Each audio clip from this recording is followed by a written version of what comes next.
Today I have a very fun guest who's going to help us declutter our lives with some really cool strategies to help you stay inspired on getting decluttered.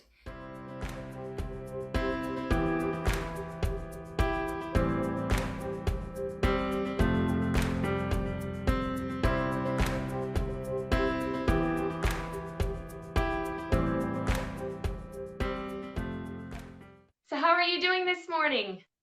I'm doing great. It's been a good morning, and I'm so excited to be here. Thank you so much. I am so glad to have you here. I am so excited to talk about decluttering our lives a little bit. And as you know, once we kind of clean out some of the bulk excess in our lives, we start to find more space for loving relationships. So I am super excited to have you here. So what inspired you to be super passionate about decluttering, helping people declutter? Well, my husband and I built our dream house, which we still live in, but I couldn't declutter my basement. And I was so frustrated. I'd read books and try to figure out how to do it. And I was so frustrated that I was like praying, what am I doing wrong? And then I kind of had this download or an epiphany, I guess. And I I thought this is why it's not staying decluttered. I figured it out. And so within 2 weeks, I had two whole rooms decluttered. And then I thought, well, I can teach people how to do this because it was amazing. So what did And you unlock about yourself? What was that big thing that was like blocking this amazing experience? it's all about your mind because when you don't have, when you have clutter in your environment, you also have clutter in your mind and vice versa. And True. also, when you declutter, have you ever watched the show Hoarders? No, I Um, haven't, but I've heard a lot of funny stories about that show. yeah. Well, when you go in and clean up somebody else's house and then they move back in, within a couple of weeks or a month, it's already decluttered. I mean, it's already cluttered. Yeah. And so in my mind, I figured out if you can go into a room and picture it like it's already done, like it's already been decluttered, and say it out loud. This is my storage room, and I love this storage room. And there are no boxes here, and there's no shelves here. This is what I did, and it looks so good.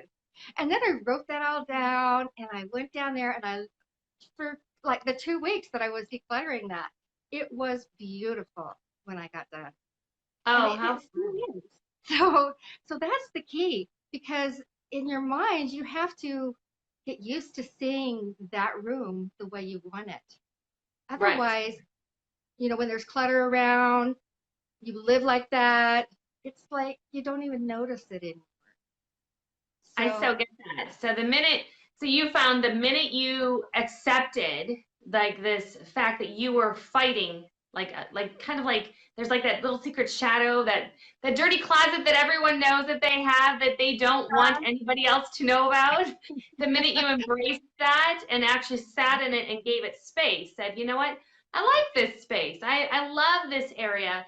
This is an opportunity for me to kind of reorganize the way I approach my life. And I love that you did that. You yeah, created a and lot. picture it in your mind the way you want it. It's like pretend that all of the stuff isn't there, but you have to Wow. keep doing it every day. So that way, when it's gone, you'll say, yeah, this is how it's supposed to look. Yeah, to kind of claim the space, isn't it? It's almost taking ownership of that area in your life. So when you do this for other people, which is, I think, amazingly inspirational, because I think a lot of the times, first of all, I think it's hard to do it for yourself because that it's always easier for us to help other people and work outside of ourselves to do things like this. But when you do it for yourself, it's amazingly, it just is contagious, right? Wouldn't you say that it's easier than to go outside of yourself to embrace certain elements of like, getting a chance to help somebody else clean that space? But it has to be extremely like fulfilling to know that you're helping someone unwind these little stuck spaces in their lives and creating this abundance. I mean, it really is what you're gifting them, a new perspective on a dirty or hidden secret. And the other gift that I'm giving is time. When I first go to a client's house or when I first talk to a client, I do a lot of mentoring, declutter mentoring just on the phone because a lot of people don't live where I live.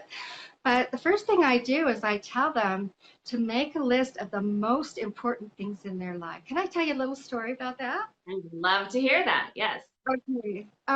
So my oldest sister is quite a bit older than me, and when I was 8 years old, she moved away, and so I didn't get to know her very well.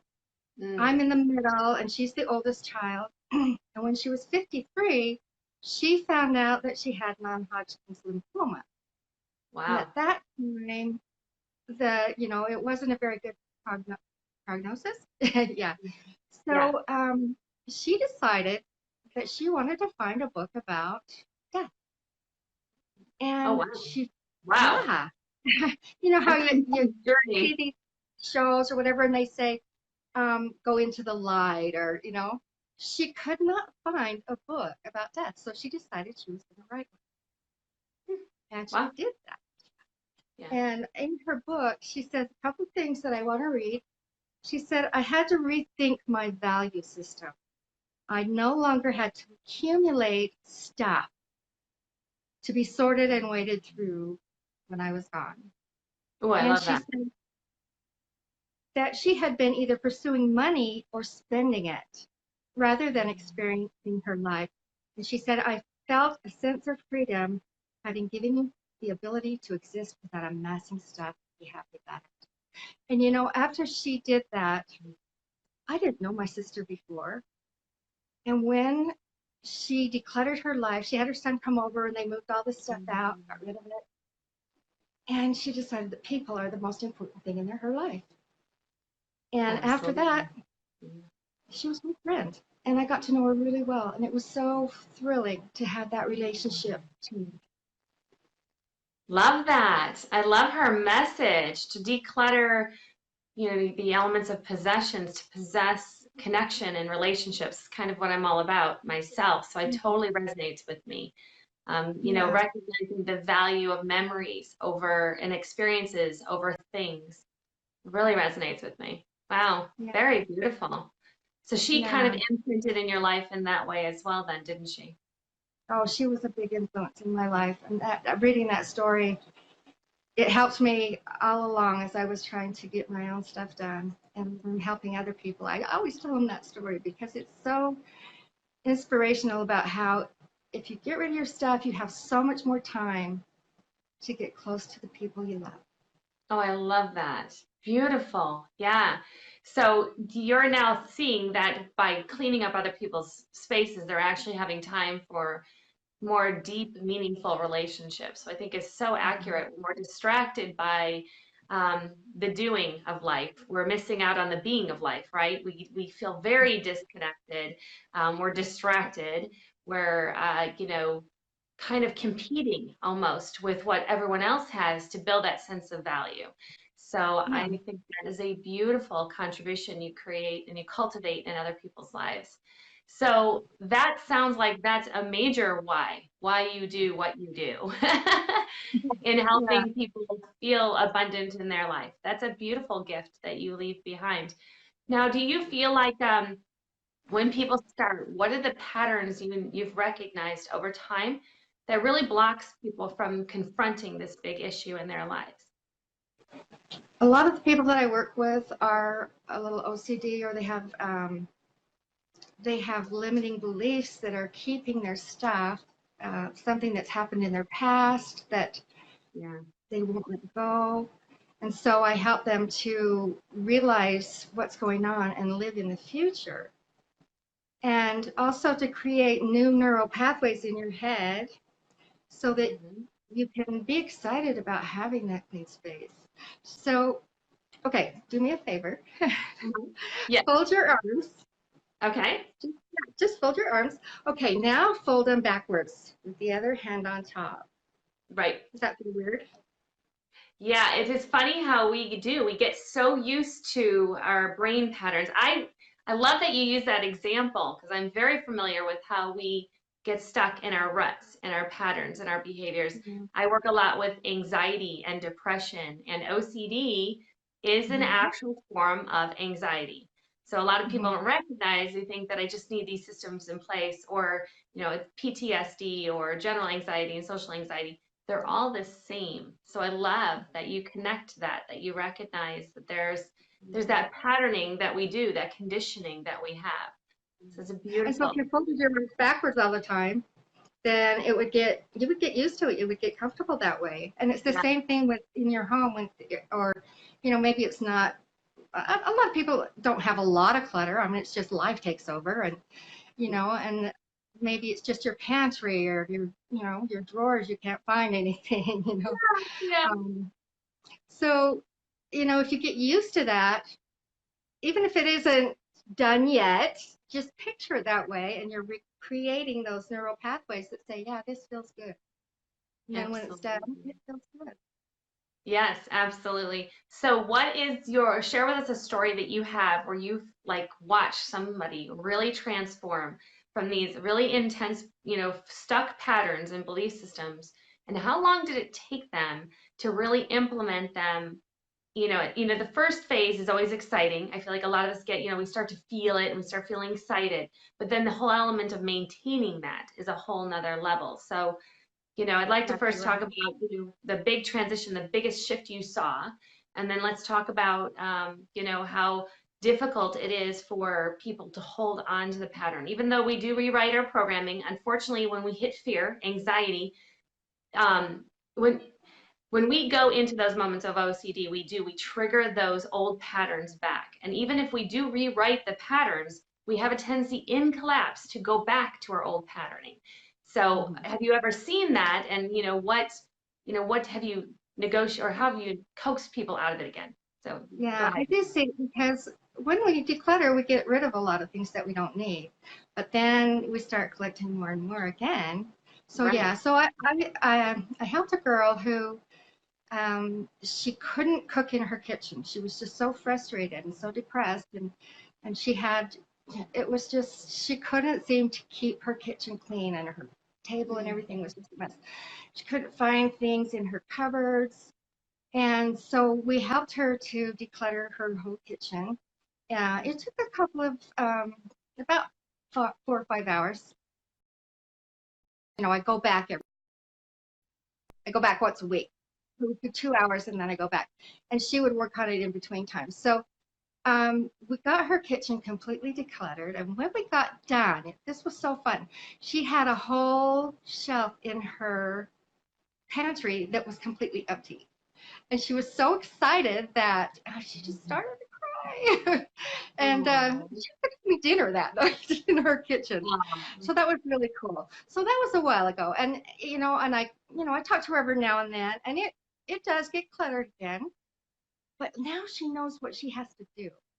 Now she Yeah, knows she has to get rid of things, and that you can't just move things around and expect it to be better, right. because and you have to sort things, and you have to make sure that you have containers for things. And so we taught her the techniques of how to go about decluttering and making it look better. Right. So did she ever share with you that she popped into old patterning when she had stress in her life, or has she been a success story who's been able to maintain it? Yeah, she every now and then she has, like everybody, we all pop back. She says she has never gone back to the way it was. She Nice. continues to cook in her kitchen, and then it's just amazing how she can just see it now the way she Yeah. wants it. Did she And understand where so, it came from? Why it originally started that way? Was there a memory stuck in that room, or was it an experience of time with family that made her avoid that space? I think people could really relate to where the pain initiated.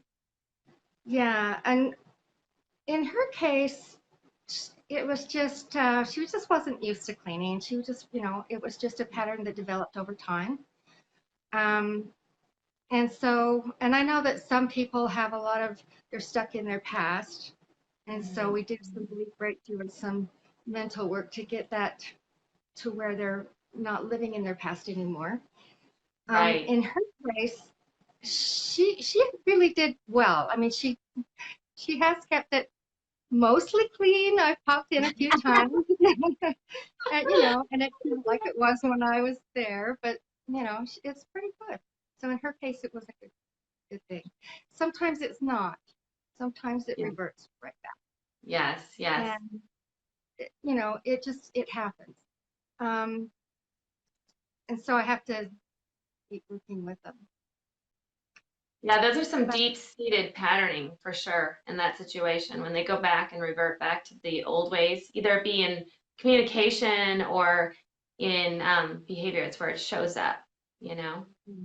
yeah, Like you said, the way we feel about ourselves internally shows up in our outer world to validate what we're feeling inside. So when we unlock the validation, you're absolutely right. It can sometimes be worked out here outside in our real world. And then sometimes we have to go back in and actually really assess what's really going on inside because that disconnect is going to re-pop up out here. So it's really cool that you're helping them work through some of that and become more mindful. most difficult situations are where there's what we call buyerrhea. People like to buy more and more and more stuff. Kind of like my husband's like that. So so like Her husband got called out. He can't even defend himself. So cute. I love, I like to buy craft stuff. So I'm an artist, so I like one of everything. Like I want all the paintbrushes and all the different colors Oh, and I all get the that. different mediums and all that stuff. He likes multiples of everything. So people that are stuck in that, they really have a hard time because it's hard to let go of something that you just bought, even if you're never going to use it. So we have to do a lot of belief breakthrough, figuring out, why they do that and how they can overcome that So let before me we ask you can a actually question. get to the meaning. Okay. Yeah.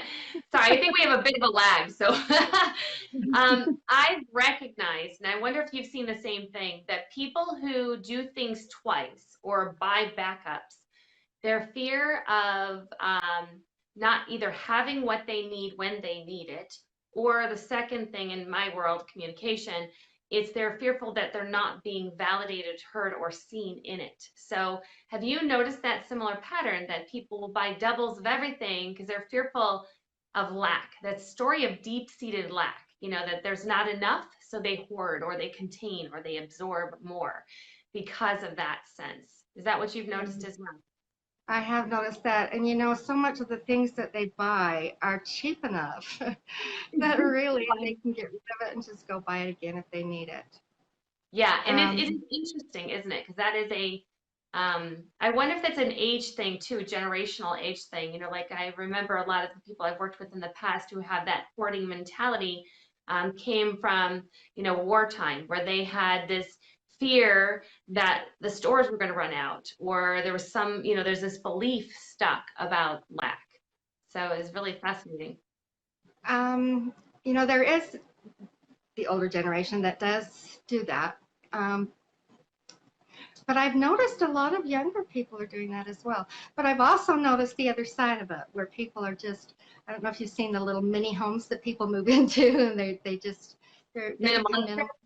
And Yeah. so I've kind of seen it both ways. But there are a lot of younger people who are getting into the same habits, and I don't know why that is. I haven't quite figured it out. Well, I have three little ones, and I watch the patterning of like one of them likes to collect these like little nativities or like little, I don't even, they're really not nativities. They're boys, and they have these. They're they're not action heroes, but they're like gamer heroes. They're like the board games that become real or whatever. And there's just a whole plethora of this uh, um, abundance that goes with it. Like there's, you've got to buy the consumptionitis. I call it consumptionitis. They have to consume as much as possible in order to feel like they've had the full experience. So I'm watching that different transcending experience from obtaining to have to obtaining to experience. And it's really fascinating to me because I'm watching that shift from needing to own because of the gaming world, it's like I don't know if this makes sense to you, but it's like it almost has to have it in order to be a part of the community, which is really an interesting experience I'm noticing. So it's more of about a belonging concept versus not being a part of, which is really interesting. Yeah. So it is interesting in families how there's usually one or two. I have one granddaughter that just she wants to have things kind of for the same reason, you know, people they want to belong to the group, Yeah. um, and that's hard. And so that's something that you need to really address before they get older, or it's going to be hard. And it's difficult to address. I've worked with children. Mm-hmm. And you know, sometimes if it's something that they can't let go of, if there's one specific type of thing that they collect, that's okay. You just have Yeah. to figure out how to organize it. And you Yes. have to teach the children how to organize that as well. But you also need to teach the kids that there are things that you don't have to keep. If you don't play with it anymore, give it to somebody else who will. Mm-hmm. And sometimes that's a really new concept to kids that Yeah. they Yeah. get excited about. Actually, they enjoy thinking, okay, if I'm not going to use this, somebody else might. Yeah, in my situation, I started sharing with the boys that you form a community and everyone has a part of it. So then when you get together, you don't have to have every piece because you're with your community. They have a part, you have a part, and they start that collaborative experience.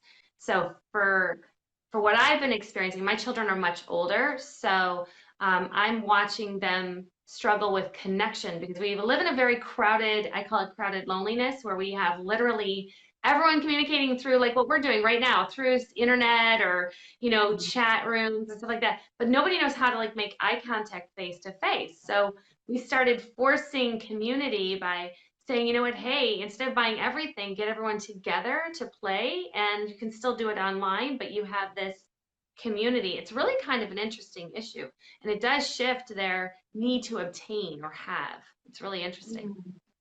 And you bring up an interesting point about the technology that we have that we use. I have seen more and more, I want to say men, because it seems like it's women, but maybe it's not, who they have to have all the new The latest technology. and the greatest, yeah. So they have, and a lot of times they'll buy something, oh, this is really cool, and then they don't even use it. So I've seen that a lot. And then the other thing I see a lot of is paper clutter, and digital clutter. How many emails do people have that they haven't gotten rid of? You know So, you what's know, there's different interesting? kinds of things. Yeah, you know what's really interesting? I even think about the email clutter because I am guilty of this one. I don't even I don't even acknowledge it as clutter because I don't even open it. It's gone. I mean, it's just one of those things where I don't even like, I don't know if you have that, but after a while you're doing some market research and you're starting to ask for all these emails to learn. And before you know it, they're spamming or they're emailing the heck out of you. So it's not even like even if you know how you can unsubscribe, right? Sometimes Mhm. unsubscribing actually validates that you actually have a live account. And before you know it, now you're getting double the messages. And it's funny because it's happened to me a number of times. So I've stopped even opening, I just literally close the email account. And it's interesting when you and just transfer over what I need. So I found, this sounds terrible to tell everyone this, but I have found, instead of even going through the emails, close the email account and only transfer the emails that are important to you to a new account. It is so much Gotcha. easier to declutter that way for me than it would be to try to go through each email and delete, delete, delete, delete. Because to be honest with you, a lot of it's junk email. It's not anything I could Yeah. possibly unsubscribe from. Probably 85% of the emails that you get are junk. I Well, it agree with depends you. on the business that you're in. I mean, some people really have to, you know, have to look at their It emails does and depend on your industry. It really does. But so yeah, go ahead. yeah. So you know, talking about digital cluttering, Yeah. a lot of people get so frustrated because they know they have this certain picture or they know they have this document or whatever, and they have all this stuff and they know it's on their computer and they can do a search, but it's hard to find things. And so you know, I can teach people how to get that because it's really not hard. I mean, most people can figure it out, just making the files and getting it organized, but Yeah. people don't take the time to do it. Well, and they are overwhelmed by it. I think that the biggest struggle, I think a lot of people that I speak with, their biggest struggle is where to begin. It's not even once it's begun, or even hiring someone to come in and set up the structure so that you continue to use the systems. Sometimes you just don't have the time to create the structure. So if you're Right. open to letting someone like you, this beautiful angel, who can come in and set up the structure for you, and then you just maintain the structure, which is a Right. beautiful gift that you offer. So understanding how we can, use tools. It may not be your superpower or your strength to set up structure, but here are people like you who are so talented and have that skill set that we can lean on to create that system in place. So I love that. Is there anything you would like, before we wrap it up, that you would like to share, one takeaway that they can put into play today in order to create something in their life that could shift instantly? And then we'll wrap up by having you give your information. Actually, I do have something that I'd like to give the watchers, anybody who watches this. I have a list of 200 items that anybody, almost everybody has in their home, that they can throw away right now, things that they can Right, get love rid of right now. And I would love to give that to whoever's watching. it. Just, comment, make a note in the comments, and then I can get in touch with you and That just would be, say, I want the list. yeah, say And it. Yeah, give that to give me you. the list right down below. So mostly it's just we have too much stuff. And if we can get everything that we get rid of, what comes back to you is time. Absolutely. I love that. So your message is to let go of your stuff to gift yourself more space and more time. I Yeah. love that. Well, thank you so much for coming and joining us. Would you like to give them your email or information on how they can get a hold of you? Yeah. My email is just my name, and it's DIANN dot HIGBEE, and I will look at my emails. I do. So, and at gmail.com. Perfect. Excellent. That's my Highly recommend that you guys reach out to her. She is an amazing individual who really can help you release, some of these stuck patterns in the way you show up in life and your organization. And she is just a talent. So I highly recommend you reach out. Sometimes text Pardon? me. It's easier sometimes to text. Oh, So my absolutely. phone number is easy. It's 2444555. That's my personal phone number. So you can Okay. just text me that. That's the same thing. But thank you so much. This has been so enjoyable, and I hope everyone can declutter and get more time. I love that. Thank you so much. For this and other great episodes, please join me on YouTube so that you can capture more stuff in your little database. So go ahead and reach out at tamrablankenship.com to learn more about services and other offers. So have a blessed day. I hope you find a way to connect to clarity, communication, and connection. Have a great day. Thanks, guys. Bye-bye. Thank you.